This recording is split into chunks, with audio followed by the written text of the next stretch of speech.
Oke, selamat malam teman-teman. Di sini saya akan coba jadi kita akan belajar bersama-sama ya, mempraktekkan pengolahan data menggunakan Smart PLS yang versi terbaru, yaitu Smart PLS versi 4, versi yang paling terbaru. Dan saya juga menggunakan yang paling terbaru, yaitu versi 4.0.8.2. Ya, itu banyak hal yang baru ya di Smart PLS versi 4 ini. Bukan hanya soal tampilan softwarenya ya, tampilan ininya ya, tapi juga konsep. Ada beberapa konsep itu yang baru gitu. Ada konsep-konsep baru dalam Smart PLS versi 4 ini, sehingga menurut saya teman-teman yang tertarik dengan Smart PLS ini perlu belajar juga ini Smart PLS versi yang terbaru ini ya, karena tidak hanya soal tampilan yang baru, tapi juga ada konsep-konsep baru gitu ya dari Smart PLS ini. Ya, contoh saja misalnya ini ya, di Smart PLS 4 ini bisa menganalisis regresi ya. Selain PLSM, dia juga bisa menganalisis regresi, lalu proses juga ini. Nah, ini bagaimana caranya kita mulai proyek kita? Ya, itu pertama sama ya seperti yang Smart PLS versi sebelumnya, kita pasti ada new project gitu. Kita pilih new project. Di sini saya tulis latihan saja ya. Nah, kemudian kita impor data di sini, impor data. Nah, saya mau impor data saya yang namanya data latihan ini. Oke, nah saya masukkan, saya impor. Nah, akan muncul seperti ini ya. Jadi tampilannya itu benar-benar berbeda dengan yang sebelumnya, dengan Smart PLS sebelumnya, versi sebelumnya. Ya, ini ya. Nah, kemudian saya back saja, saya akan create model. Nah, di sini kita diminta untuk memilih model ya, model type, karena kan ada 3 model ya, PLSM, regression, sama proses. Pertama akan pilih PLSM. Nah, lalu saya beri nama filenya latihan aja, save. Nah, akan muncul seperti ini dan kita akan membuat model ya. Nah, untuk SEM-nya itu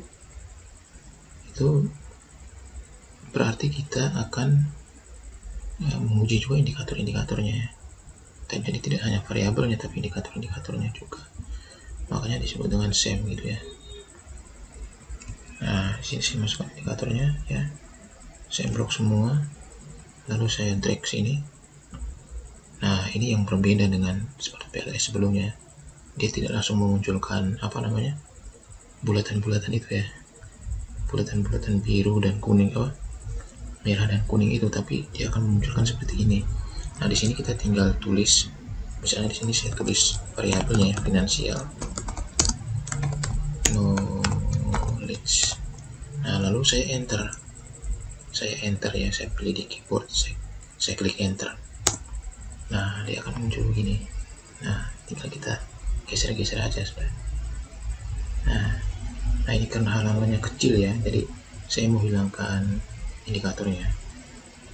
Nah, sama deh seperti versi sebelumnya, kita klik kanan, pilih hide indikator. Nah, ini. Nah, di yang versi terbaru ini ada zoom in, zoom out-nya ini. Ini ada zoom-nya. Ini kita bisa memperkecil dan memperbesar nih. Nah, mantap sekali.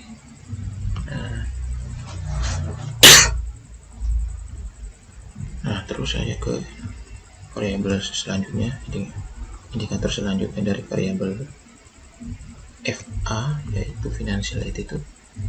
Nah, di sini saya tulis financial attitude.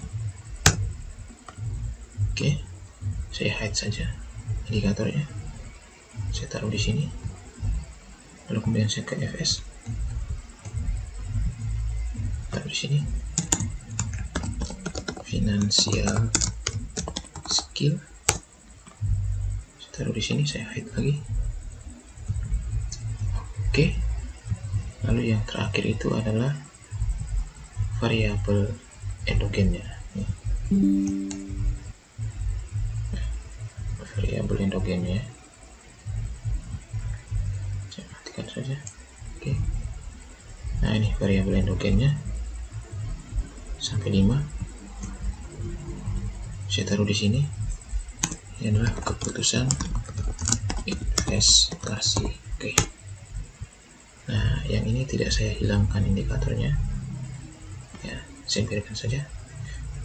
Nah, ini kalau mau munculkan juga bisa ya, show, munculkan, show, muncul, show, muncul. Nah, kita bisa pindahkan menggunakan ini, indikator ini.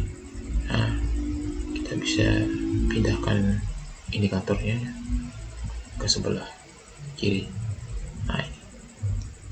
Tapi saya akan hilangkan saja supaya kelihatan lebih rapi itu.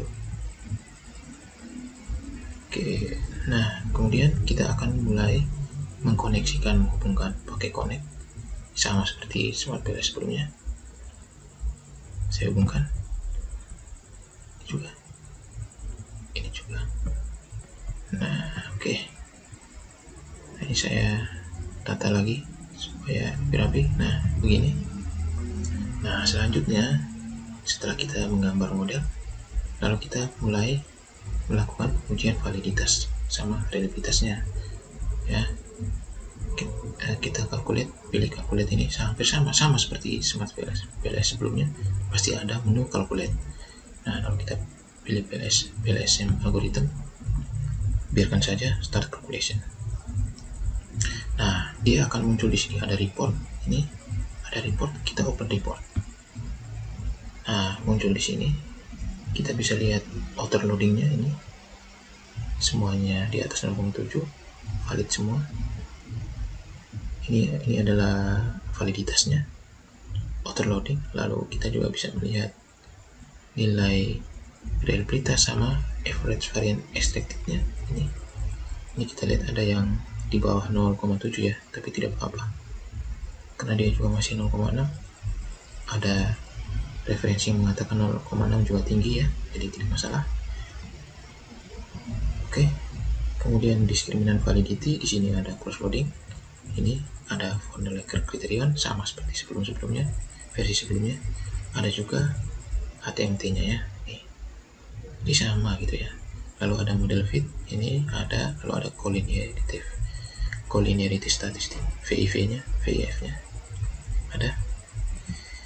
Ya itu ya. Jadi ini kita lihat ya secara keseluruhan. Kalau kita lihat, perhatikan itu sebenarnya valid dan reliable ya. Ya, data yang kita punya.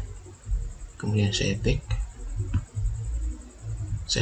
saya akan melakukan pengujian hipotesisnya menggunakan bootstrapping. Ini start calculation.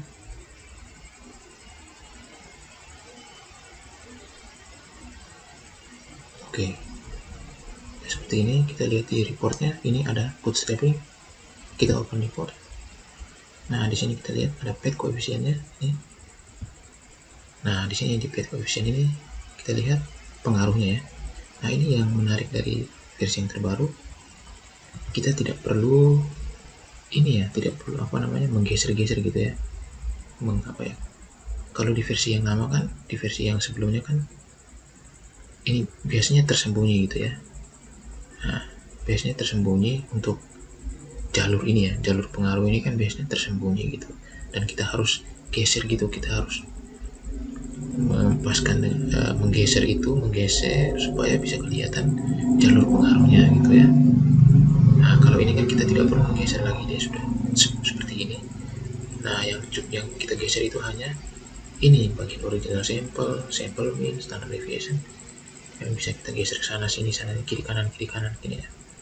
Nah, untuk kita lihat testingnya ini seperti ini ya. Ini kita lihat financial attitude berpengaruh terhadap keputusan investasi, berpengaruh. Financial knowledge ke keputusan investasi tidak berpengaruh karena p-value-nya lebih besar dari 0,05. Keputusan investasi, finansial terhadap keputusan investasi berpengaruh. Nah, jadi itu ya. Jadi ya, karena ini cuma sederhana ya, tidak pakai variabel mediator sama variabel moderator, jadi hanya seperti ini ya. Nah ini, oh ya, jadi kita lihat juga dengan R² nya ya.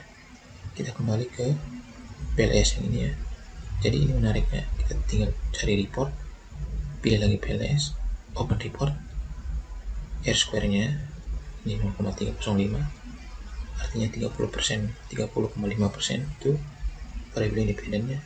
Variabel eksogen berpengaruh terhadap variabel endogen, sisanya dipengaruhi oleh faktor-faktor lain, seperti itu ya, kira-kira begitu. Saya kembali. Nah, ada satu hal yang baru juga di Smart PLS yang terbaru ini ya, itu adalah ini nih, Gaussian cupola. Nah ini saya juga belum terlalu paham ya Gaussian cupola penggunaannya. Terus ada juga ini PLS Predict, ini PLS Predict ini juga ini yang baru ini, saya coba gunakannya.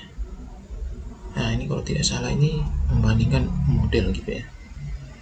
Nah ini PLS Predict, saya open report, saya pilih yang ini. Nah ini PLS Predict, ini ada key quadrat predict ya, PLSM RMSE, PLSM MAE, LM, ini kira-kira begitu. Jadi ada hal-hal yang konsep-konsep baru ya, termasuk ini Gaussian cupola, lalu PLS Predict ya, terus apa lagi ya, confirmatory tethered analysis ini juga kayaknya baru ya, terus prediction oriented segmentation ini juga kayaknya ada baru ya, saya kurang paham juga. Nah kira-kira begitu. Lalu kemudian saya back, saya save saja ya, saya save. Nah sekarang saya mau ke regresinya, ini saya pilih regresi, sudah regression ya, field name-nya regression, ini sudah type-nya regression, save. Nah di regression ini kita tidak membutuhkan indikator, tapi kita hanya membutuhkan variabelnya gitu ya, variabelnya. Nah saya masih tetap pakai data yang tadi, cuma indikatornya tidak saya pakai, saya cuma pakai yang variabelnya. Jadi keputusan investasi ini kan tadi adalah variabel endogen atau variabel dependen, saya masukkan ke sini, saya masukkan ya, saya masukkan. Nah dan dia akan muncul seperti ini, lalu kemudian saya akan masukkan variabel independennya, yaitu fs ya, fa sama fk. Jadi fs lalu fa sama fk, saya masukkan. Ya, nah ini masuk. Ini saya ubah dulu posisinya. Nah begini. Nah ini adalah model untuk regresinya. Jadi FA financial attitude ini, FK dan FS ini mempengaruhi keputusan investasi seperti ini. Nah selanjutnya kita calculate, lalu kita regression analysisnya. Kita pilih regression analysis. Kita mau lihat. Nah ini regression analysis, di reportnya regression analysis, kita buka open report, kita buka summary coefficient. Di sini kita lihat pengaruhnya ya, FK itu tidak berpengaruh, financial knowledge tidak berpengaruh terhadap keputusan investasi. Dia hampir sama dengan yang tadi ya, yang di SEM tadi. Yang di SEM itu kan financial knowledge ini memang tidak berpengaruh ya terhadap keputusan investasi, tapi FA sama FS berpengaruh. Jadi sebenarnya sama aja gitu ya. Nah ini, terus kita bisa melihat pengaruh simultannya ya di summary ANOVA. Nah ini kita lihat, walaupun ada satu variabel independen yang tidak berpengaruh, tapi di simultannya ya, pengaruh simultannya itu berpengaruh ya. Kita lihat p-value-nya kan 0,00 gitu, artinya berpengaruh gitu ya secara simultan.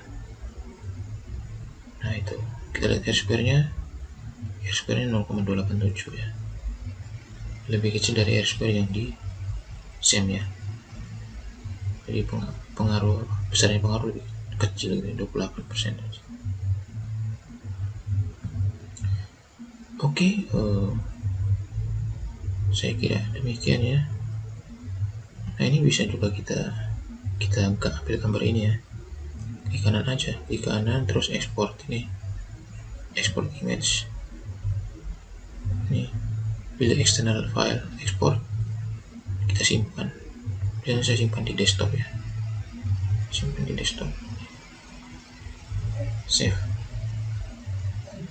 Nah, itu nanti di desktop muncul mana ya, nah ini, buka, oke. Nah, ini kan muncul. Oke, saya kira demikian saja ya. Video saya kali ini tentang belajar menggunakan Smart PLS versi 4. Oke, terima kasih sudah menyaksikan video ini.